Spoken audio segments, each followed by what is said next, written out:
بسم اللہ الرحمن الرحیم، اللہم صلی علی محمد وآل محمد۔ آج کا ہمارا سبق ہے مکتوب نمبر 65۔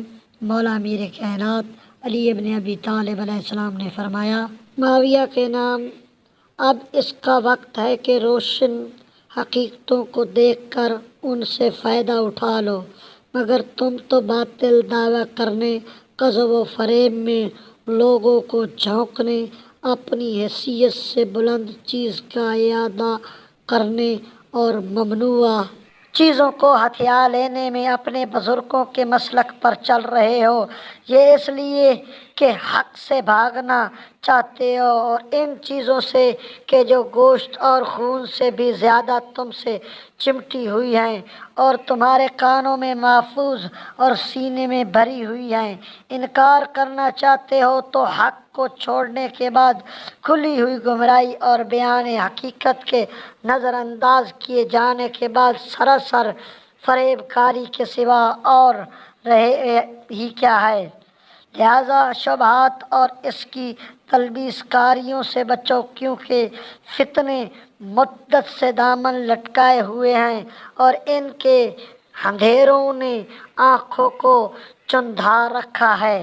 تمہارا خط مجھے ملا ہے کہ جس میں قسم قسم کے بے جوڑ باتیں ہیں، جس میں صلح دامن کے مقصد کو کوئی تقویت نہیں پہنچ سکتی، اور اس میں ایسے خرافات ہیں کہ جن کے تانے بانے کو علم و دانائی سے نہیں بنا۔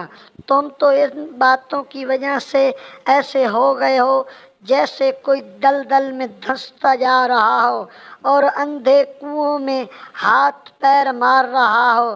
تم اپنے کو اونچا کر کے ایسی بلند بام اور گم کردہ نشان چوٹی تک لے گئے ہو کہ عقاب بھی وہاں نہیں مار سکتا اور ستارہ ایوب کی بلندی سے ٹکر لے رہی ہے۔ حاشا و کلا، یہ کہاں ہو سکتا ہے کہ تم میرے با اقتدار ہونے کے بعد مسلمانوں کے حل و عقد کے مالک ہو، یا میں تمہیں کسی ایک شخص پر بھی حکومت کا کوئی پروانہ یا دستاویز لکھ دوں۔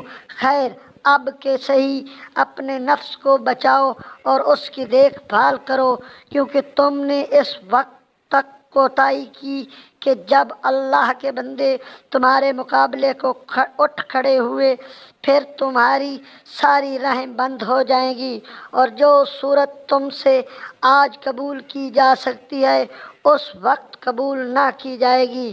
والسلام۔ اللہم صلی علی محمد وآل محمد۔